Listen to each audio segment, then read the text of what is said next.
Welcome to SA smart. শুরু করছি facts about India A to Z এর next part. চলো শুরু করা যাক। চলো এর আগে আমরা অ্যালফাবেটিক্যালি শুরু করেছিলাম, সিটা কমপ্লিট হয়েছিল। আজকে আমরা ডি দিয়ে শুরু করব। ড্যাম। ড্যাম কি? জলাধার। দেখো, যে ওল্ডেস্ট ড্যাম অর্থাৎ ভারতবর্ষের সব থেকে প্রাচীনতম ড্যাম নাম কি? কালিনাই। কালিনাই ড্যাম কোথায় আছে? তামিলনাড়ুতে। কোন নদীর ওপর? কাবেরী নদীর ওপর। এটা তৈরি হয়েছিল 1831-32, 1831-32 সালে তৈরি হয় ভারতবর্ষের প্রাচীনতম ড্যাম কালিনাই। নেক্সট আমরা লিখবো হাইয়েস্ট। হাইয়েস্ট ড্যাম কি? হাইয়েস্ট জলাধার। হাইয়েস্ট জলাধার হচ্ছে তেহেরি। তেহেরি জলাধার আছে কোথায়? উত্তরাখণ্ড রাজ্যে, গাড়োয়াল প্রদেশ। কোন নদীর উপর? ভাগীরথী নদীর উপর। এটা হচ্ছে ভারতবর্ষের সব থেকে উচ্চতম গ্র্যাভিটি ড্যাম। এটা কমপ্লিট হচ্ছে 2018 সালে, শুরু হয়েছিল 1987-এ। নেক্সট দেখো সেকেন্ড হাইয়েস্ট। এর আগে হাইয়েস্ট ছিল ভাগড়া ড্যাম, ছিল সব থেকে হাইয়েস্ট, কিন্তু ভাগড়া এখন সেকেন্ড হাইয়েস্ট এসছে। ভাগড়া ড্যাম আছে কোথায়? Himachal Pradesh, on the river Shatadru. Largest dam বা জলাধার, তাহলে ওটা ছিল বাঁধ। নদীর ওপর যে বাঁধ দেওয়া হয়েছে সেটা হচ্ছে ড্যাম। বাঁধ দেওয়ার পর যে জল সংরক্ষণ করার জন্য যে জলাধার তৈরি হয়েছে সেই জলাধারটা হচ্ছে ড্যাম। অ্যাকচুয়ালি এটা হচ্ছে ব্যারেজ। তোমার তেহরি যেটা আছে ব্যারেজ, তেহরি ব্যারেজ দেওয়ার পরে যে জলধার তৈরি হয় সেটা হচ্ছে লার্জেস্ট। আমরা দেখি ইন্দিরা গান্ধী সাগর ড্যাম, সর্দার সরোবর প্রকল্পে। সর্দার সরোবর প্রকল্প কোথায় আছে? মধ্যপ্রদেশ আর গুজরাট রাজ্য মিলে। সর্দার সরোবর প্রজেক্টের মধ্যে যে বাঁধ দেওয়া হয়েছে সেই বাঁধটার নাম হচ্ছে সর্দার সরোবর বাঁধ। কিন্তু সর্দার সরোবর বাঁধ দেওয়ার ফলে যে জলাধার তৈরি হয়েছে সেই জলাধারটার নাম হচ্ছে ইন্দিরা গান্ধী সাগর ড্যাম। এটা হচ্ছে ভারতবর্ষের বৃহত্তম জলাধার বা ড্যাম। কোথায় আছে? মধ্যপ্রদেশে। সেকেন্ড লার্জেস্ট গোবিন্দ বল্লভ পান্ত সাগর ড্যাম, রিহান প্রজেক্ট, রিহান নদীর উপর, উত্তরপ্রদেশ হচ্ছে। এটা আছে দ্বিতীয় বৃহত্তম জলাধার। আর তৃতীয় বৃহত্তম জলাধার কোথায় আছে? গোবিন্দ সাগর ড্যাম, ভাগড়া নাঙ্গাল প্রজেক্ট। একটু ভাগড়া বাঁধ দেখলাম, সে ভাগড়া বাঁধের দেওয়ার ফলে যে জলাধার তৈরি হয়েছে সেই জলাধার নাম হচ্ছে গোবিন্দ সাগর ড্যাম। এটা হিমাচল প্রদেশে আছে। নেক্সট আমরা দেখবো লংগেস্ট, দীর্ঘতম।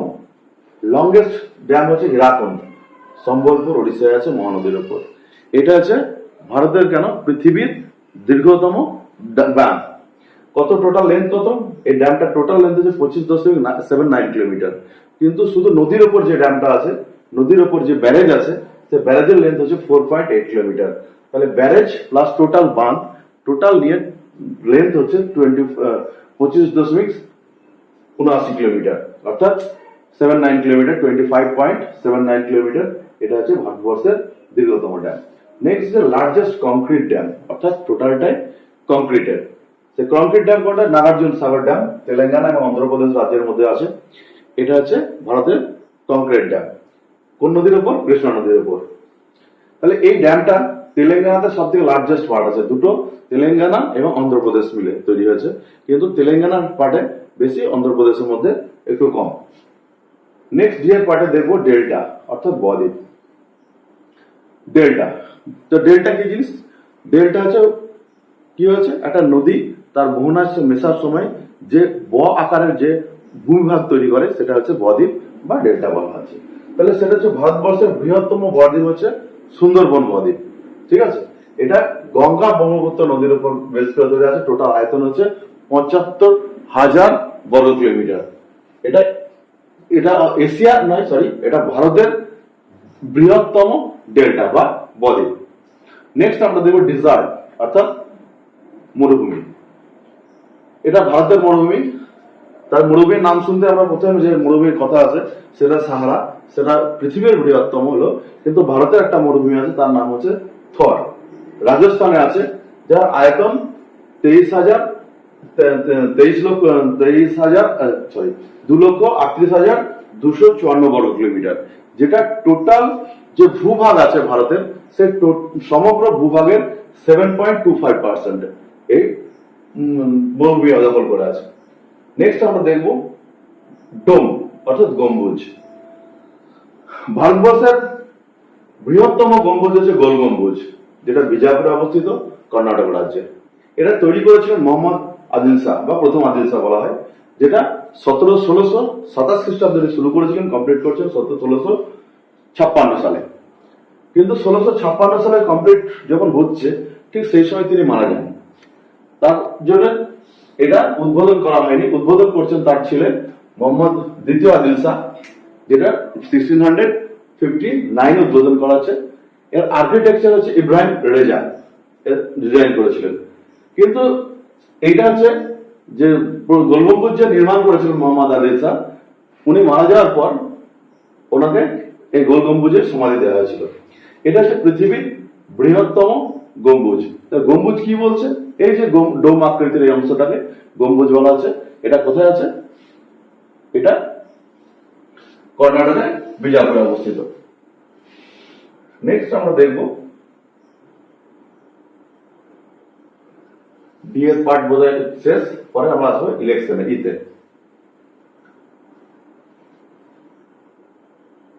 ইলেকশন অর্থাৎ নির্বাচন।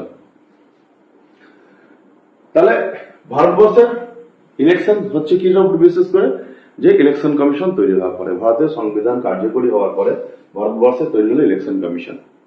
সেই ইলেকশন কমিশন তৈরি হয়েছে 1950 সালে 25 জানুয়ারি। ইলেকশন কমিশন তৈরি করার পর ভারতবর্ষে প্রথম জেনারেল ইলেকশন হলো, সাধারণ নির্বাচন। সেই নির্বাচনের দিনক্ষণ ঠিক করছে নির্বাচন কমিশনার। সেই নির্বাচন কমিশনারকে নিয়োগ করা হলো, প্রথম ভারতবর্ষের নির্বাচন কমিশনার হচ্ছেন সুকুমার সেন।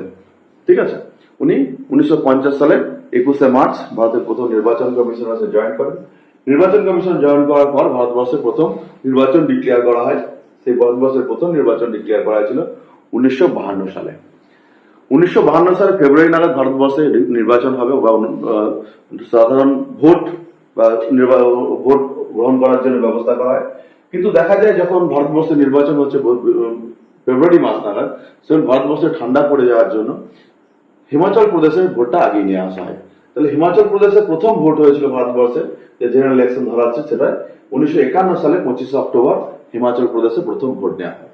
এরপরে 1952 সালে সারা ভারতবর্ষে 1952 সালে 21 ফেব্রুয়ারি হিমাচল প্রদেশ ছাড়া ভারতবর্ষের সমস্ত জায়গায় প্রথম সাধারণ নির্বাচন অনুষ্ঠিত হয়। তাহলে এই নির্বাচনের উপর বিশেষ করে রাজ্যসভা তৈরি হয়, লোকসভা তৈরি হয়, রাষ্ট্রপতি নির্বাচন হয়, সব 1952 সালে। ঠিক আছে, তাহলে প্রথম যখন ভোট হলো 51 সালে হিমাচল প্রদেশ, তারপরে ভারতবর্ষ সারা ভারত জুড়ে ভোট হচ্ছে 1952 সালে 21 ফেব্রুয়ারি। আর প্রথম যখন ভোট হলো ভারতবর্ষের প্রথম ভোটার ছিলেন শ্যাম শরণ নেগি। উনি হিমাচল প্রদেশের বাসিন্দা। হিমাচল প্রদেশে যখন ভোট হচ্ছে অক্টোবর মাসে, অর্থাৎ 25 অক্টোবর 1951 সালে উনি প্রথম ভারতের বর্ষের প্রথম ভোটটা উনি দিয়েছিলেন। তারপর যখন গোটা সারা ভারতীয় ভোট কমপ্লিট হয়ে গেল, সেই ভোটের ভিত্তিতে প্রথম রাজ্যসভা গঠিত হলো 3 এপ্রিল এবং লোকসভা গঠিত হলো 17 এপ্রিল 1952 সালে। এবং এই ভোটের ভিত্তিতে 1952 সালে রাষ্ট্রপতি নির্বাচন হলো, উপরাষ্ট্রপতি নির্বাচন হলো। নেক্সট দেখো ইলেকশন কমিশন। একটু আগেই বললাম ইলেকশন কমিশন তৈরি হয়েছে 1950 সালে 25 জানুয়ারি, নিউ দিল্লিতে হেডকোয়ার্টার। ফার্স্ট ইলেকশন কমিশনার ছিলেন সুকুমার সেন, ওটাও বললাম। 1950 সালে 21 মার্চ নির্বাচন কমিশন দায়িত্ব নিয়েছেন সুকুমার সেন। প্রথম মহিলা নির্বাচন কমিশন হচ্ছে VS রমাদেবী। 1990 সালে 6 মাসের বা 7 মাসের মতো উনি ছিলেন, 7 মাসের মতো উনি মহিলা নির্বাচন কমিশন হিসেবে ভারতে কাজ করেন। নেক্সট হচ্ছে ভোটের পরিচয়ের জন্য, অর্থাৎ কে ভোট দিয়েছে কে দেয়নি বা কারা দেওয়া হয়ে গেছে সেটা চেনার জন্য প্রথম ভোটার কালি ব্যবহার হচ্ছে, যেটা আইডেন্টিফিকেবল ইঙ্ক বলা আছে। প্রথম ভোটার কালি ব্যবহার করছে জেনারেল ইলেকশনে। আমরা সবাই দেখেছি ভোট দিলে বাঁ হাতের আঙুলে একটা কালি লাগিয়ে দেয়। সেটা হচ্ছে 1962 সালে থার্ড যে জেনারেল ইলেকশন, সেই তৃতীয় জেনারেল ইলেকশনে প্রথম কি ব্যবহার হচ্ছে? ভোটার কালি ব্যবহার হচ্ছে। ঠিক আছে, নেক্সট আমরা নাম শুনেছি ইভিএম এর নাম তো শুনেছি, ইভিএম ইলেকট্রনিক ভোটিং মেশিন। তাহলে ভারতের জেনারেল ইলেকশনে কি ব্যবহার করা হচ্ছে? ইভিএম ইলেকট্রনিক ভোটিং মেশিন ব্যবহার করা হচ্ছে 1982 সালে। তাহলে 1982 সালে কেরালার উত্তর পেরাপুর যে বিধানসভা কেন্দ্র, সেই উত্তর পেরাপুর বিধানসভা কেন্দ্রে পরীক্ষামূলক ভাবে প্রথম ইভিএম ব্যবহার করা আছে। তারপর ইভিএম ব্যবহার হচ্ছে জেনারেল ইলেকশন, যে ইভিএম ব্যবহার করা আছে 1999 সালে গোয়া যে বিধানসভা কেন্দ্রের ভোট, সেই গোয়া বিধানসভা কেন্দ্রের ভোটে 1999 সালে ফার্স্ট জেনারেল ইলেকশনে ইভিএম ব্যবহার করা হচ্ছে। তাহলে ইভিএম পরীক্ষামূলক ভাবে ব্যবহার হলো 82 এবং জেনারেল ইলেকশনে ব্যবহার হচ্ছে 1999।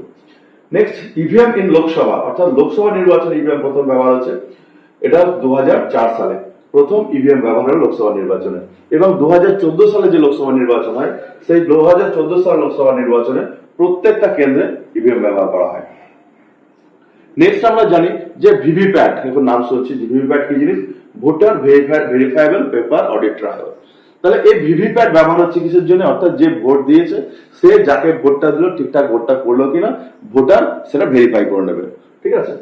তাহলে সেই ভোটার ভেরিফাইবল বা VVPAT voter ভেরিফাইবল paper audit trial চালু হবে 2013 সালে সেপ্টেম্বর মাসে, পরীক্ষামূলকভাবে ব্যবহার হচ্ছে নাগাল্যান্ডের নক্সিন লোকসভা কেন্দ্রে, ঠিক আছে। লোকসভা কেন্দ্রে পরীক্ষামূলকভাবে 2013 সালে চালু হচ্ছে।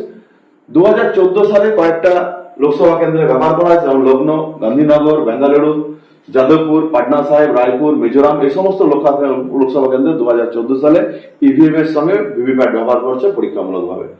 তারপর 2019 সালে প্রত্যেকটা লোকসভা কেন্দ্রের প্রত্যেকটা বুথে ইভিএম এর সাথে ভিভিপ্যাট ব্যবহার করা হয়। নেক্সট আমরা হচ্ছে এপিক, অর্থাৎ ভোটারকে চেনার জন্য এপিক কার্ড অর্থাৎ ইলেকট্রনিক ফটো আইডেন্টিটি কার্ড, এটা প্রথম চালু হয়েছে 1993 সালে, ঠিক আছে। নেক্সট দেখা তো পরাধীন ভারতে বা ব্রিটিশ ভারতের প্রথম সাধারণ নির্বাচন, আমরা স্বাধীন ভারতে দেখলাম 1951-52 সালে, কিন্তু পরাধীন ভারতে একটা জেনারেল ইলেকশন হয়েছিল যখন 1935 সালে ভারত শাসন আইন পাস হয়। সেই 1935 সালে ভারত শাসন আইনে যে কি হয়েছে, প্রভিন্সিয়াল গভর্নমেন্ট গঠন কথা বলেছিল, সেই প্রভিন্সিয়াল গভর্নমেন্ট করতে গেলে কি হবে, যে জেনারেল ইলেকশন করাতে হবে। তাহলে পরাধীন ভারতের প্রথম জেনারেল ইলেকশন হয়েছিল 1936-37 সালে, এবং এই 36-37 সালে জেনারেল ইলেকশনের পরিপ্রেক্ষিতে ভারতবর্ষে প্রভিন্সিয়াল গভর্নমেন্ট তৈরি হয়েছিল। নেক্সট আমরা দেখবো এক্সিবিশন গ্রাউন্ড। এক্সিবিশন গ্রাউন্ড কি, যেখানে প্রদর্শনী ময়দান, কি হয় যে বিভিন্ন কোম্পানি হোক বা বিভিন্ন কিছু আছে সেখানে দেখানোর জন্য একটা এক্সিবিশন গ্রাউন্ড। তাহলে ভারতবর্ষের বৃহত্তম এক্সিবিশন গ্রাউন্ড বা প্রদর্শনী ময়দান আছে প্রগতি ময়দান, যেটা নিউ দিল্লিতে অবস্থিত, ঠিক আছে। নেক্সট আমরা তাহলে এখন এই পর্যন্ত শেষ করি, পরের ভিডিওতে এর থেকে শুরু করব, ঠিক আছে। চলো আজকে এটুকুই থাক।